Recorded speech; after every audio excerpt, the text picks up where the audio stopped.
Ah, good morning, good morning, good morning. Oh, good afternoon, everyone. Good afternoon. All right.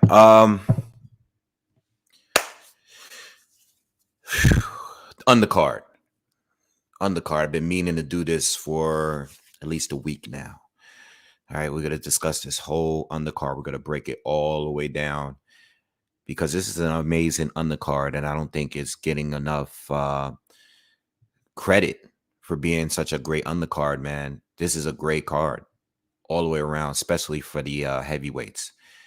Um, But yeah, we're gonna get right into it, man. We're gonna get through all the undercard fights, at least the noticeable ones, and I think six of them I'm gonna talk about here. Oh, maybe six or seven, right? But a lot of people are fighting on this card, which is cool. All right, um, I will definitely be here this Saturday to cover the fight. All right, so be here Saturday.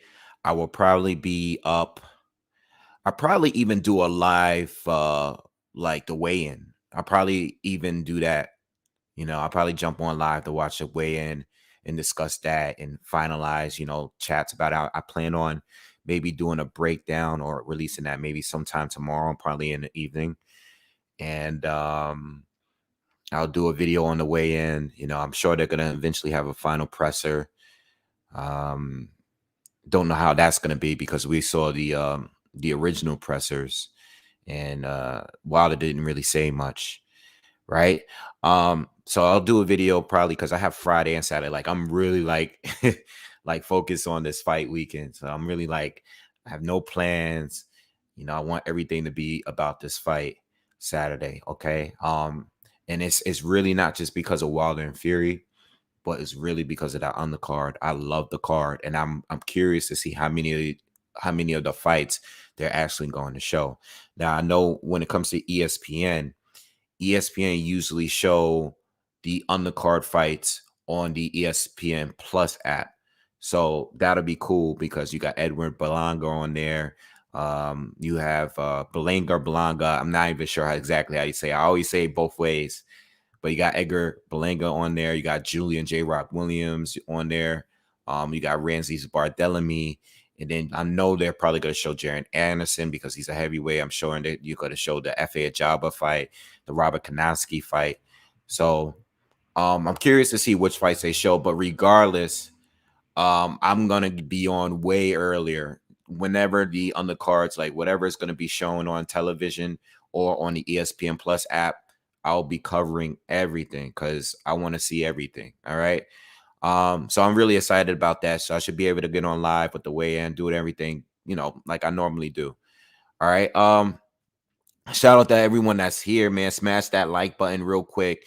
Sesto Elemento is here. Deadshot, Josh, Jorge, Hal Dan Gore, Watts Loke, Dan the Man, Adari, Pennant, Bruce Goes, Deuce, Andridge. What's up, everybody? Appreciate for you guys coming out.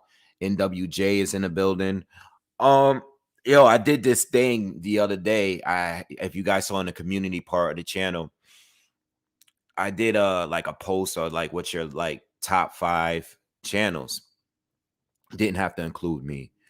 And I actually enjoyed looking over. I mean, people are still leaving comments now. I actually enjoyed it because I was very shocked to see the diversity of the channels on there because people, the majority of people had me in there, but I was I was very surprised at some of the other channels people had there, because there was a lot of people that had certain channels that they have the same type of content, or they'll have the same kind of views, or they cover the same kind of fighters mainly. But then you saw like people that would post different channels that were completely diverse, which I thought was pretty cool. It was pretty good to read that. Like there's certain people out there that love the sport entirely, where they like. I mean, and it's not doesn't mean that you don't have as much love. It's just cool to see people that love channels that are very, like they like a channel that is pushing PBC mostly, right? But then they have a channel that's more like the DAZN fighters or the ESPN fighters. You know, it was pretty cool to read that people like diversity. You know, I was very interested. Like, I might not subscribe to all of these channels, but I'm familiar with them. Like, I've seen their work before. So I think it was cool. And if you didn't see it, I definitely posted. It's still up on the community part of the channel. I just basically asked you guys, what are your 5 favorite channels? It doesn't have to be in order. And a lot of people left comments, and I thought that was pretty cool. All right. Yeah, Zach says he discovered my channel recently. Love the content, brother. Great insight and fair. Thank you. I appreciate it. I've been receiving a lot of comments from people that are new, that are showing a lot of love. And, you know, I appreciate like the newer people that come here. You know, I'm not going to always say things that you're going to like to hear. You know, I'm not going to just fanboy my way through my content. You know, I'm just going to just tell you how it is. It's fighters that I love. And sometimes you're going to hear video that you're going to be shocked to hear me say things, but I'm always speaking, and I'm always being honest with my views. You get me? So it might come out like I'm being a hater or something like that. No, I'm not being a hater.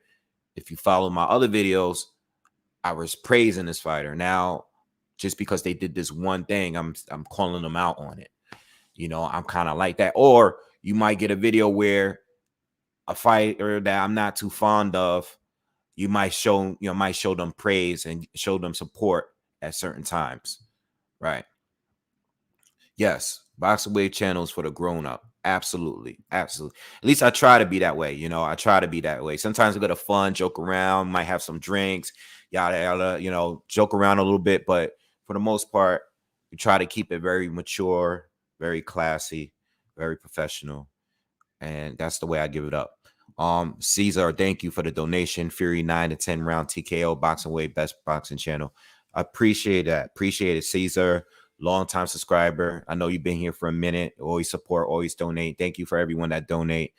And all I'm going to do is just, you know, keep doing it exactly the way I do it. I'm not going to change it up. You know, I just want to, might bring some new things in, but for the most part, I'm always going to be the same person. That's just me.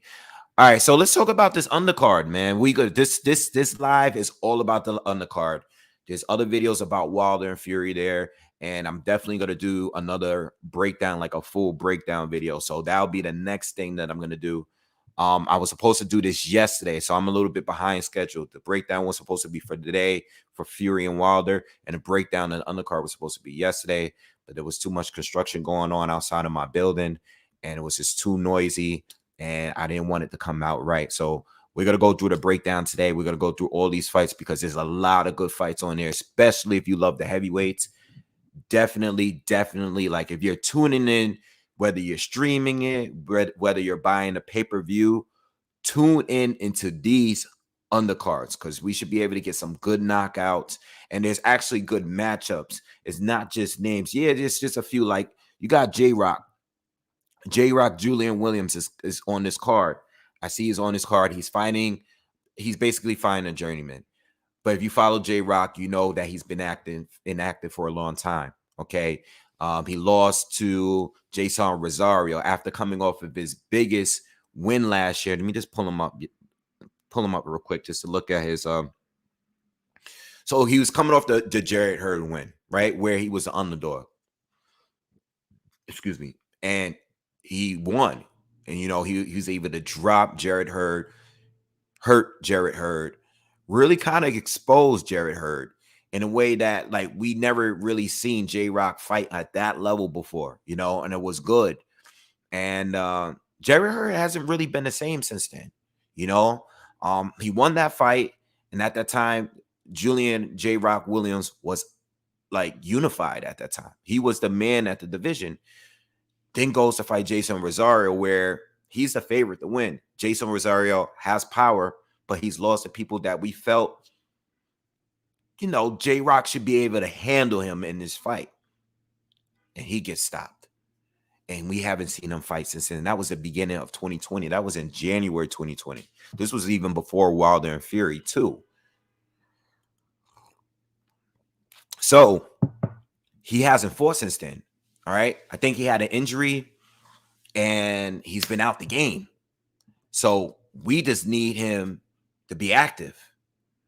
All right. So what's up, Lewis? I see you.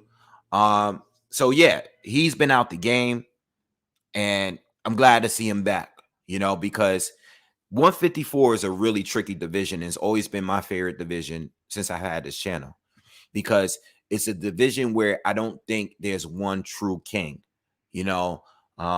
Some of the top fighters that's fought there over the years, Cotto, Mayweather fought there a little bit, Lara, Canelo, a lot of guys, Austin Trout over the years fought at this division, but no one became undisputed and no one stayed undefeated for the most part. A lot of guys end up moving up like Demetrius Andre, Jamal Charlo.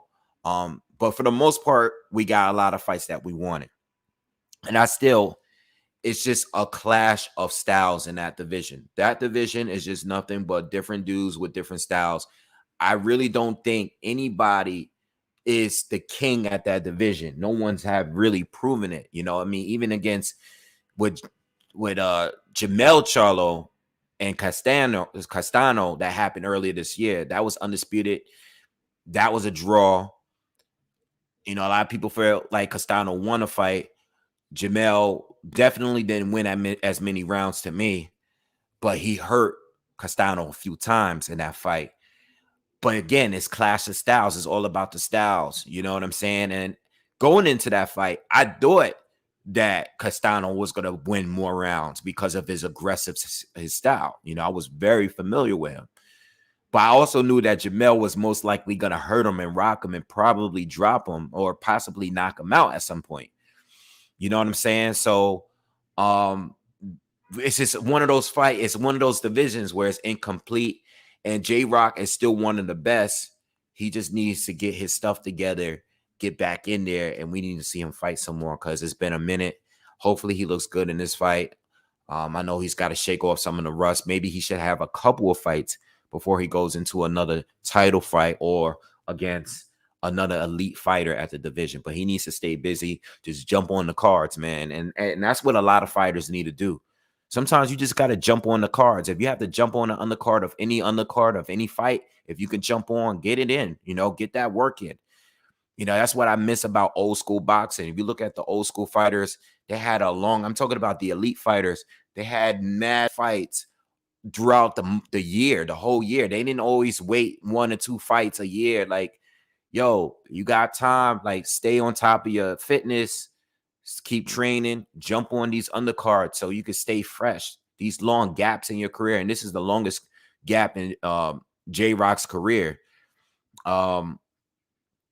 Just jump on these cards, get back in the mist, get back to the top because you're still one of the top. You was just unified. You were just unified. So you could definitely get back there. You know what I'm saying? Yeah, J-Rock needs to keep that chin tucked, man. Yeah, J-Rock, that's the one thing. I actually think, not for nothing, I think J-Rock, as far as skills, I always thought as him being the best, ever since like guys like Canelo and Andre, all these guys moved up. I know he lost to Jamal, but even going to the Jamal fight, I thought he was just quicker, I thought he was just sharper. But when he gets caught and when he gets caught good, it's like, damn, he always goes down. He always gets rocked, So I like the fact that he's jumping on this card, and I do look forward to seeing him again. It's been a long time.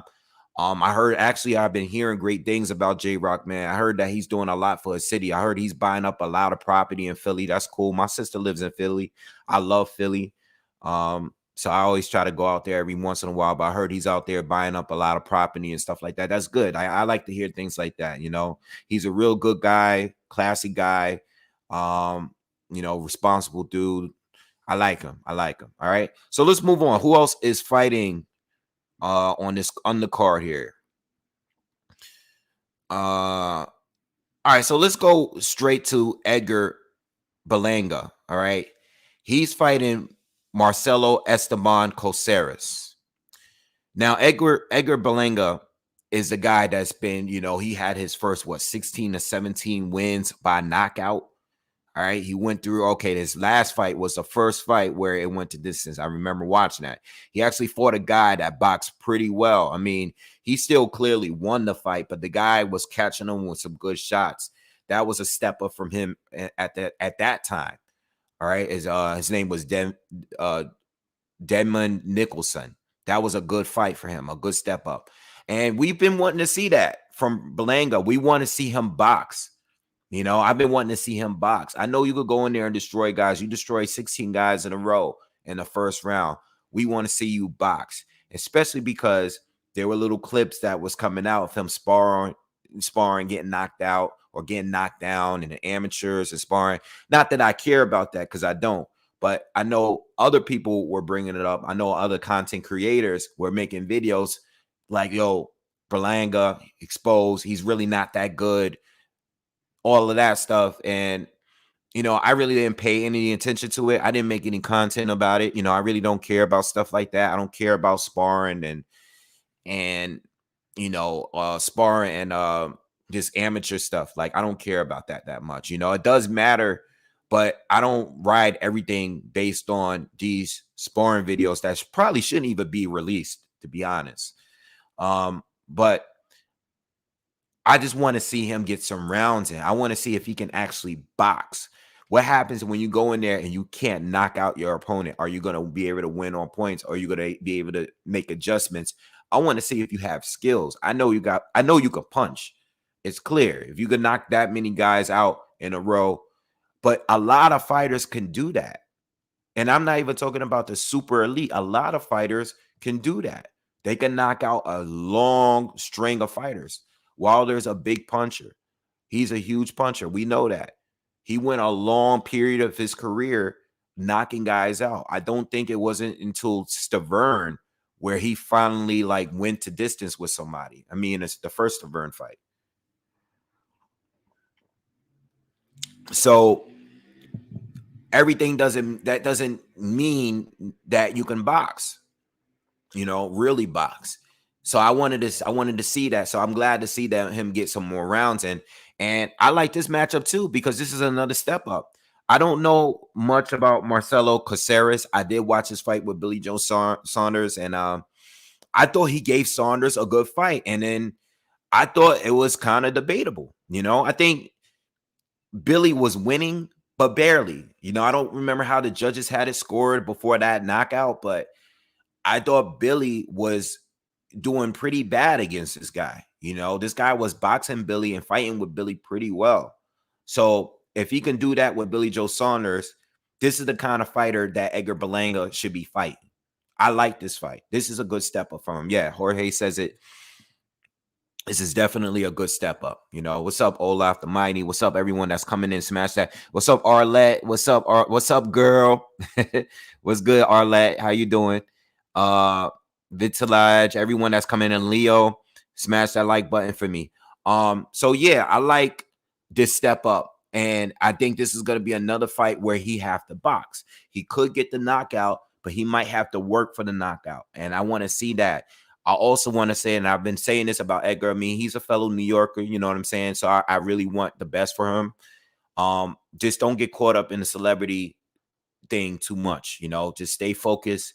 You know, all right, a lot of people know you, you know, you with a lot of celebrities. That's cool. You building your brand, you getting a lot of people to look at you and notice you because you're out there. That's cool.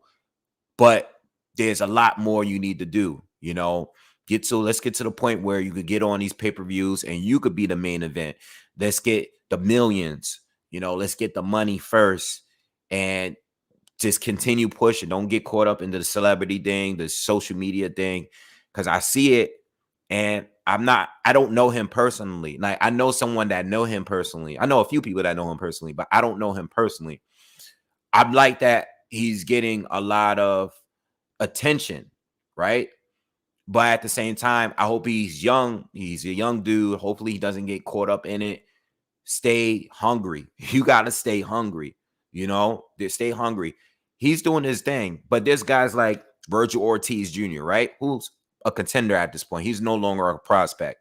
But Virgil Ortiz, what I like about him is that he's still fighting like he's hungry. like a lot of fans, a lot of boxing fans know who he is at this point. But every fight that he was stepping up, he was still fighting like he was hungry. You know, he was still fighting to me. He's been fighting to me like no one knows who he is yet. You know, so there's nothing wrong with going out and wanting to be seen with other, top celebrities. That's good. Just stay focused. I'm not saying he's not focused. I'm just saying it kind of could look like it can appear that way, because all of that stuff, once they see you get knocked out, all of that, people just turn their back on you. That's how people are. They want to be next to you when they see you doing good. Soon somebody catches you, they'll be like, he wasn't even that good. People fall back from you real quick, So I like to see that. I like that fact that he's on this card, and I like the fact that he's stepping up. But this is a step up against someone that can box, that's proven that can box, and this is a step up from the last guy. So they're moving him in the right way. All right. I thought it was too soon to fight Gabe Rosado. I know he was calling out Gabe Rosado after the last fight. I think it was too soon. I think it's too soon. You know what I'm saying? Like, gradually move up. Like Gabe is one of those dudes that, yes, he has a lot of losses, but he made a lot of fighters look bad too. Some of the losses is questionable. So you don't want to jump in at that time, especially Gabe is kind of hot right now. You want to leave him alone, because right now, he's kind of exposing dudes, made Daniel Jacobs look very bad. We saw his fight with Bektemir.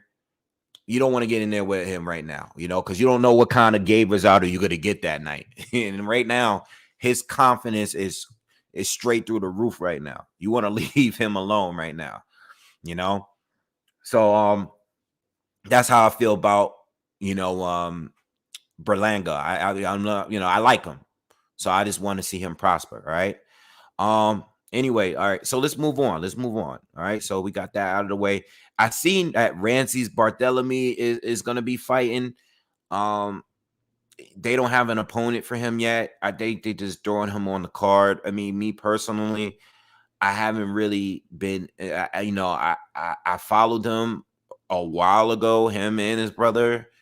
I haven't seen him do much, if anything, yet. I personally think he was better off staying at 135. I remember he moved up, fought Cairo Relic, got destroyed. I don't think he won neither one of those fights. They robbed Relic on the first fight. I think his fight with Robert Easter Jr. was the most boring fight that I saw in 2019. So I haven't liked him as a junior welterweight. All right, but I see that they threw him on his card. Don't know who he's facing. But maybe he can get a Broner fight. I know him and Broner was supposed to fight a few years back, but I don't know, man. He kind of lost some buzz. But hopefully he can step it up. I'm sure they're gonna just put him against a journeyman, and maybe we can get another top fighter with 140 at some point. That'll be cool. He does have a tricky style. He is a switch hitter. He could switch righty to lefty. He can fight, but he hasn't looked good at 140. He hasn't. I'll be honest with that. All right, so let's go into Jared Anderson. All right, Jared Anderson, who to me he's only 21 years old. He has a lot of potential to be the next big thing in America. There's still a long ways to go. He's fighting a guy named Vladimir Hernandez. That's Julian Williams. Vladimir Tereshkin, a Russian fighter. He's 33 years old. I looked him up. I brought him up recently the other day a little bit. He's 33 years old. He's undefeated. He has a decent record, but he didn't fight anyone good. And he's been inactive. He hasn't fought since the pandemic. He hasn't fought since 2019. I'm expecting Jared Anderson to destroy him. I looked a little bit him up on YouTube. I know his record being undefeated. He's probably the first undefeated guy that Jared Anderson has faced. But I already think that some of the fighters that Jared Anderson faced were at the level of this guy. So even though this guy has been pro, I think he's been pro since like 2007.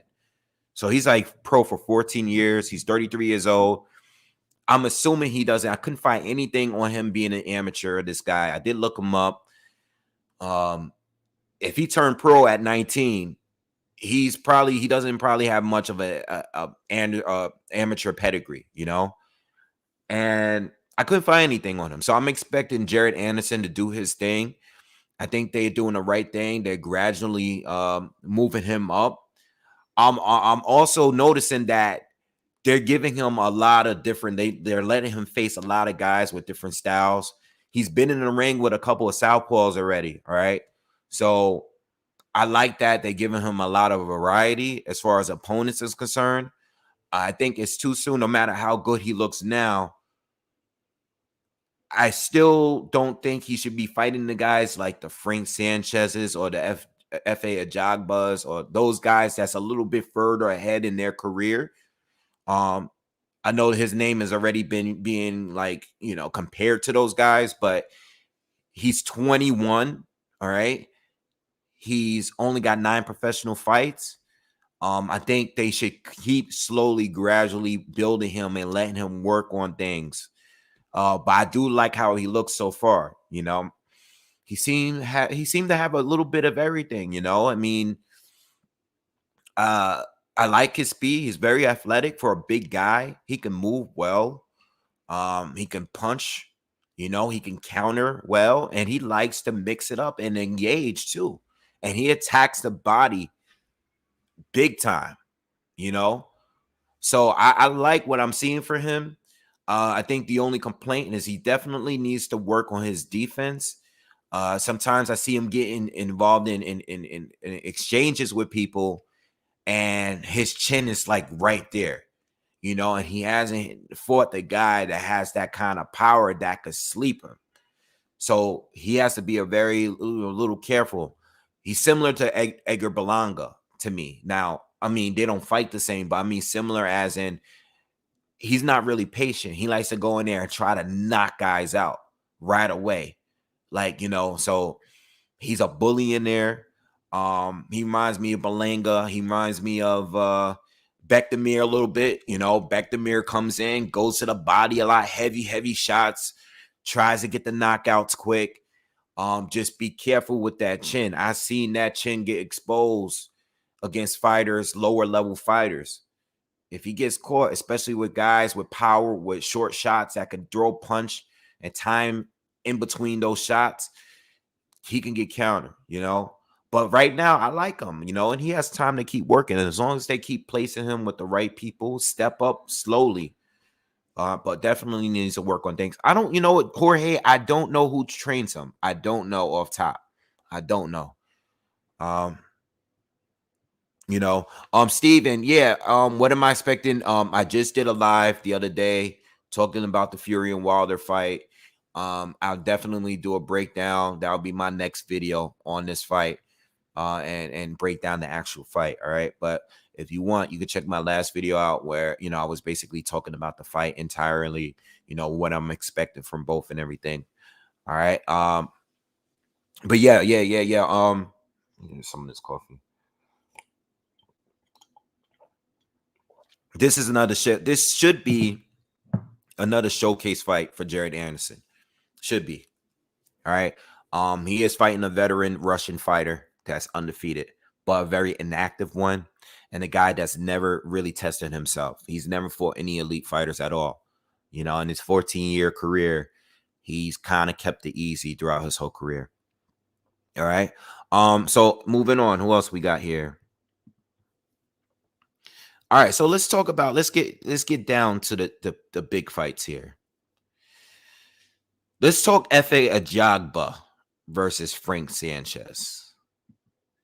Very hard fight to call to me. Very, very hard. All right, so let me state the obvious. Frank Sanchez, Cuban fighter, bigger amateur background, more experienced, okay? They're around the same age. I don't know. I like him, He has power. I think he is definitely the better boxer. And I think he's definitely way more athletic. FA, I'll give him the height. He has a big reach advantage. And the power is different. They both got power, but the power is different. FA Agbab got real one-punch knockout power. Can he land it, though? Let me pull these guys up because I want to go over some of their older fights that I remember seeing. All right. I know they both knocked out Brian Howard, which is not saying much. Brian Howard is a journeyman. FA did it in a way where it was a highlight. You know, it was like one of those knockout of the year type of knockouts, whereas Frank Sanchez just kind of battered him, all right, to the end, and stopped him. They both got power. It's just that FA's is different. You know, Caesar, thank you again. Hope that was Black Rifle Coffee. Nah, this is regular house coffee, man. Ain't nothing special, man. But yo, Sanchez, I think Sanchez is a much better boxer. He's a much better boxer to me. But he couldn't get caught. And you know, and the thing about FA, when I look at him, doesn't have much. I can tell that he's working on things. Mostly a jab. He does have a good jab. He's a 1-2 guy.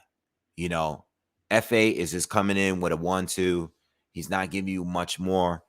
He has an uppercut, good uppercut that I've seen him land against fighters that stepped in, you know, while, you know, in close range.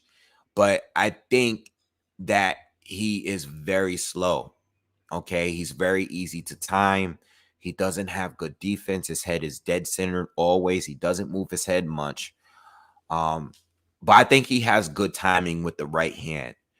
All right. He's able to catch guys that are kind of on their way in. You know, he knows how to time that right hand. And his right hand is straight down the middle. Whereas Frank, he likes to throw a lot of wide shots, a lot of wide hooks, a lot of wide looping right hands too.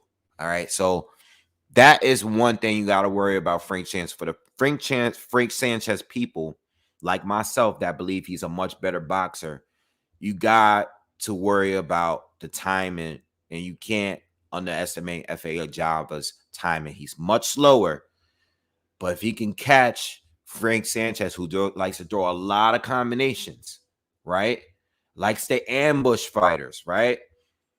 You got to watch his timing. Like, FA can definitely sneak a hand in there that can turn the fight around. I definitely think Sanchez is going to get on points. If this fight is to go to a decision, and it's very possible because I know these guys are two heavy hitters, but it's very, very possible. This is a 10-round fight. It's very possible that this could go to decision, you know. FA Agbab fought to a decision with Jonathan Rice, who gave him some different looks and gave him some trouble, you know. I remember watching Ali Demirizin, who fought FA Agbab. That was another fight. And that was Ajagba's first test. That fight went to a decision, and that guy boxed very well against FA Agbab. All right. And then there was the other fight against I can't say his name. I butcher his name. Iago Kaladazi. He actually got hurt by Agbab, and then Agbab got hurt by him, I think, at some point. All right. So I think and then, you know, you can't sleep on Frank Sanchez too, because he's probably capable. I mean, these are heavyweights. He could probably hurt FA Agbab. Agbab has been down. He's been hurt and he's been down before. So you got to really focus on both, you know. I haven't seen Frank get knocked down. Maybe he has. If you guys know, let me know. I haven't seen him hurt or badly down yet, you know, but he hasn't. Neither one of them has fought any great fighters, you know. I mean, he fought Joey DeWaco, beat him clearly, basically shut him out, you know. And DeWaco is a guy that was rumored to drop Anthony Joshua in sparring leading up to that Andy Ruiz fight. All right. So Sanchez is good to me. I think he's a better boxer. But I just think FA is dangerous at all times. And I think this is one of those fights where both of them are going to have to step up. I do think FA has worked on a few things. I said before, he's been working on a few things. I think his setups, he's definitely like working on more setups to land that right hand, which is what I feel like Deontay Wilder. I have said that about Deontay Wilder. And I like to compare the two a little bit because, you know, of the knockout power, the right hands. It's just that Wilder is way more athletic. He can throw that right hand from different, you know, his way. He's more mastered it, where FA is a lot slower. It's kind of more basic. His whole game and his fundamentals is very, very basic, you know, but you can't sleep on him because of that. But Frank is definitely a more well-rounded boxer, more complete boxer. Better defense too. You know, and he's definitely the better athlete. It's going to be a tough fight. I'm seeing it right now. The way I see it, I am leaning a little bit more towards Frank Sanchez, because I think he could definitely win on points. And I think I don't think he's the most powerful heavyweight, but I think he has enough power to hurt anyone. Whereas FA, I'm thinking more of the knockout. I think I can see Agbab catching him with a right hand and knocking Frank Sanchez, or even an uppercut, you know, when they're tying up, you know, I think this FA Agbab needs to work on knowing how to create some space to, you know, give himself some room to get that uppercut in there and not smother himself. But he's been proven on that. And, you know, I've seen him stepping in, working on some other angles, and I've seen him do, you know, developing, but it's slow, where Frank is already a much more, you know, advanced boxer overall. Frank needs to go to the body a lot more too. You know, I've seen Frank fights. He does go to the body at times, but he needs to go to the body a lot more. I think the same as FA Agbab. FA throws a lot of jabs to the body though. So I do give him credit for that. He does give us a lot of jabs, but we need to see more in his arsenal. We need more, you know, some feints in there. We never see any feints from him. We need a little bit more, you know, and we'll see. You know, both of these guys are stepping up. They're both going to have to be at their very best, you know. But I think it could go either way. I think it's a 50-50 fight. Leaning more towards FA with the knockout, and I'm leaning more towards Frank with the decision win. All right. I think it could go either way, you know. Frank by decision, the Agbab by knockout. All right. But we'll see. We'll see. What are you guys saying here? What are you guys saying? What's going on? What you guys saying? We read some of the comments. Sanchez should school Agbab, as he says. Karma says, I hope Agbab can end any plans. Frank Sanchez has a rule in the heavyweight division. Do you really believe that Sanchez is 29? I don't think so, but I think he's not like old. Like I've seen people say he's old like Luis Ortiz. I don't think he's old like that. I think he's in his 30s, but you know, he definitely looked like he's in his 30s though. But I don't think he's old like that. I think he might be like 33 or something like that. You know, and I'm not even just saying that because he's Cuban. I'm just saying like he looks like an older guy. He doesn't look like he's still in his 20s, but he could be. NWJ thinks Frank beats him on points. Yeah, I'm kind of leaning towards him winning on points too.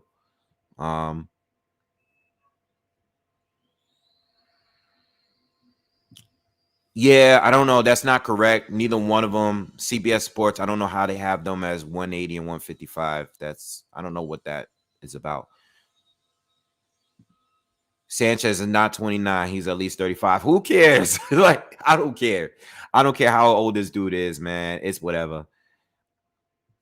Cecil says he thinks Sanchez could pull this off. Sanchez don't have the power. He has been disappointed, never getting KO. Yeah, he doesn't have the power that FA does. I don't want to say that he doesn't have power, though. He does. But I don't think he has one punch knockout power. Bet is FA for knockout or Sanchez on points. Exactly what I just said. Yep. That's how I'm looking at it, man. All right. All right, man. Let's talk about Lawrence guy. Wade, should Wilder beat Fury in dominant fashion? Will we see pressure from AJ to step aside for Undisputed? That's not going to happen because the winner of this fight has to fight the WBC mandatory anyway. There is no AJ right now. AJ, this is not even a thing. This is not even a thing because AJ is going to be fighting Usyk for his titles back. They're going to have a rematch. And then the other two, the winner of these two, are going to be fighting for the WBC next. We're not getting Undisputed next. We're not getting it. So it's not about AJ stepping aside. Like AJ lost the last time we seen him fight. So this is not even like a thing, stepping aside. Like, it's not a thing. Sanchez KO Brian Howard just before Agbab did. I know he did, but what I'm saying is there was a difference in the knockout. Whereas Sanchez had to continuously beat him down, where Agbab just caught him and this guy was laid out all the way out. All right. What's up, Retro? What's good, bro? Make sure you guys subscribe to Retro Boxing and Documentaries. Blood Boxing, OG, the true OG of this YouTube shit, man. All right. All right. So let's go into let's go. And I hope the noise outside is not too loud for you guys. Let's go into this Adam Kownacki against Robert Helenius fight. All right. Which kind of could have been its own fight. I think it lost some steam because of the shutdown. It probably lost some steam. It actually was the main card that night because out in Brooklyn, there's a huge Polish following out in Brooklyn. So this first fight, a lot of Polish fans came out to see Adam Kownacki. All right. And then we saw what happened in that fight. The way I see this fight, I really believe that Kownacki could win, this fight. I think he definitely could win. But it's weird because people say, he got to stop rushing in. He takes too many punches. Well, he doesn't know how to fight any other way. I mean, this guy is the most volume. He has the highest volume of punches per round in the heavyweight division. All right. I know he's a chubby dude, but he throws more punches than any other heavyweight right now per round. So this is not a guy that's defensively gifted. What I think he needs to do is, if you're going to be coming forward like that, at least keep the guard up. Keep that guard up and tight. We're not expecting you to slip shots and move like Floyd Mayweather. But at least protect your face somewhat. Learn to parry some shots as you're coming in. You can't just walk in. Like, I was watching a clip, like some of the highlights of the first fight, and Kownacki just walks straight in. He doesn't slip shots. He doesn't guard up. He just walks in, and he catches everything that's getting thrown at him. And at some point, you got to understand, I know Helenius is not the biggest puncher of all time and stuff, but he's still a heavyweight. He's still a very big man, and he has enough power to knock you out if you let him. And that's exactly what happened. Yes, Kownacki defense is his face, and that's exactly what happened. I was watching a fight the other day, and you can tell what Helenius was doing. You knew he's not going to outthrow him. But he kept his guard tight. He was doing a lot of rope-a-doping. And then he would just, out of nowhere, just start shooting off. right when Kownacki's face was right there to get hit. You know, he'll just ambush him out of nowhere, throw 3-4 punches in a row, and then he'll go back into the defense. And he'll go and do it for about another half of a round. Just waiting for another opportunity to ambush Kownacki. Kownacki was the one that was busy. He was winning the rounds clearly because he's throwing more punches. He's going to his body. He's doing everything. But he's not hitting Robert with many clean shots in there. So Robert was just waiting for the opportunity to catch Kownacki's coming in or stepping out. And he would throw a combination, and Kownacki's face will always be right there. And he kept doing it over and over again. And I don't think he's going to win any other way. I don't think Robert is going to win any other way. You're not going to match, you know, the punch output with him. But when you throw the shots, you got to make everyone count like you did in that fight. He needs to stick to his game plan. Exactly what he did to win before, do it again. This guy can be hurt. Now, Kownacki, on the other hand, again, like I said, you're going to have to outwork. You're not going to outbox him. All right. Don't go in there in this rematch trying to pot shot and use defense. Now, if you're going to work, I think I would have hoped that he worked on his defense all this time. You know, I don't know if he's worked on his weight. I didn't really like check him out. I don't know if he's on social media. I haven't seen any videos of him. It's nothing wrong with his weight, but I think he needs to know how to guard up. You know, you're already a big guy. It is what it is. You're a chubby guy. You know, you don't have the body, but listen, you don't have the body, but you're able to outpunch any other fighter in the division. You outwork guys like Charles Martin.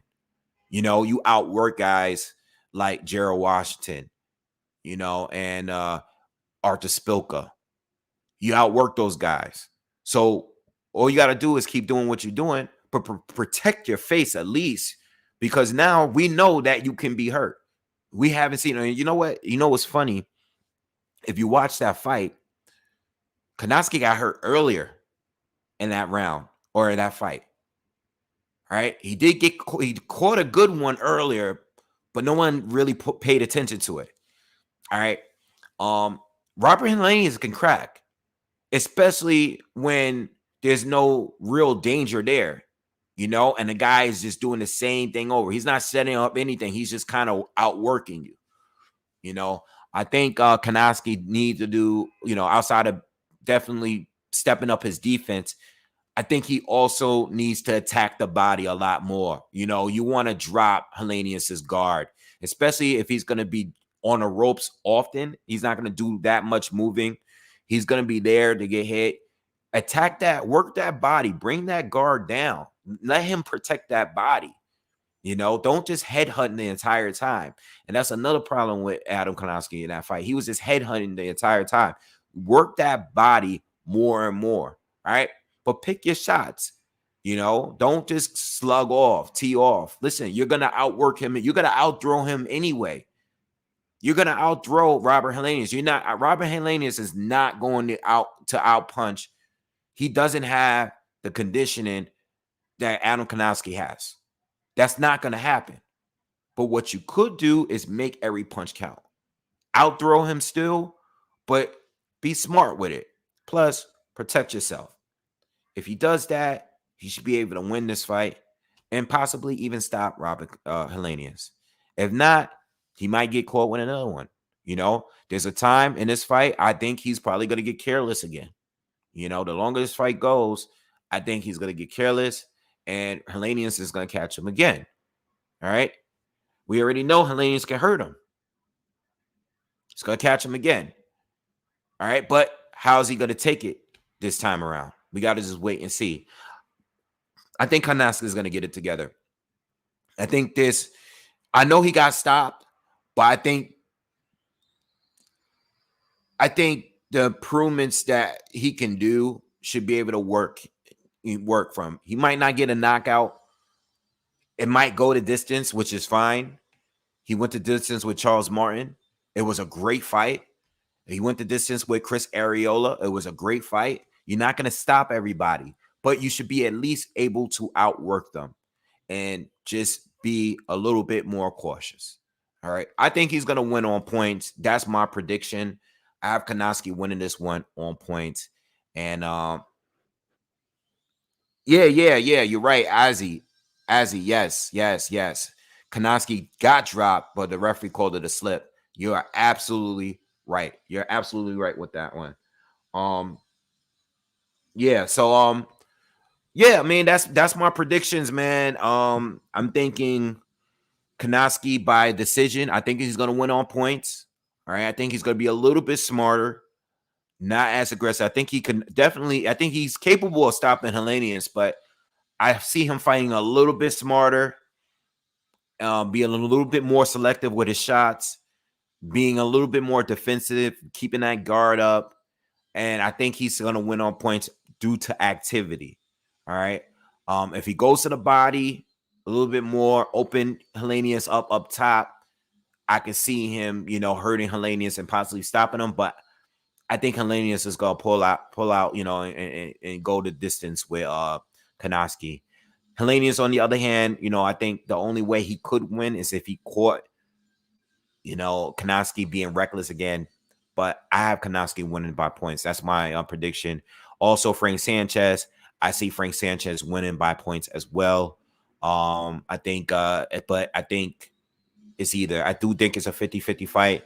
I think F.A. Agbab could definitely catch him. And I think the way it'll play out, if FA does catch Frank Sanchez, it's probably going to be with one of those straight right hands in between Frank Sanchez's combinations. All right. I think he's going to time him right and get the counter. But I think Frank Sanchez is he's much more developed as a boxer, better skills, more athletic. And what up, D-Style? What's up, bro? More athletic. And I think Frank Sanchez is gonna win by points. All right. I think he's just gonna school him on points. All right. But he might get caught. We gotta wait and see. Who else? Jared Anderson, he's gonna do what he gotta do. This is just another showcase fight for him, in my opinion. J Rock is back, showcase fight. Berlanga, another step up for him. But I think he's gonna pass the test. But let me tell you something. I think Berlanga is gonna struggle a little bit early. I don't think it's gonna be a 1-round knockout. I think he's gonna struggle a little bit in the earlier rounds. All right. But I think he's gonna get the job done at some point. I have Berlanga winning.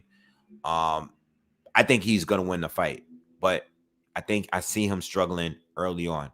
But I think later in the fight, I think he's gonna catch this guy, Caceres, and stop him at some point. All right. I like him, but he's gonna struggle in this fight. This guy's another step up for him. All right. So that's the way I see it. And that's pretty much it, man. All right. So listen, we'll be back tomorrow. Tomorrow I should be dropping the full official breakdown for Wilder and Fury 3. And then we'll be back more, later this week, all the way up into the fight. We're doing more content. D-Style, I'm gonna hit you up, bro. I'm gonna shoot you a text because I want to get on a day and get you and maybe even a couple other guys on here so we can talk before the fight. Hopefully, maybe in another couple of days. But definitely want to do videos all week. We're gonna keep doing videos all week on this fight. More content on the way. We have to weigh in. We have the breakdown soon to come. We still got more to talk about. All right. So I'm signing out, man. Guys, subscribe to the channel. Hit that thumbs up for me if you can. And I'll see you guys on the next one, man. Peace.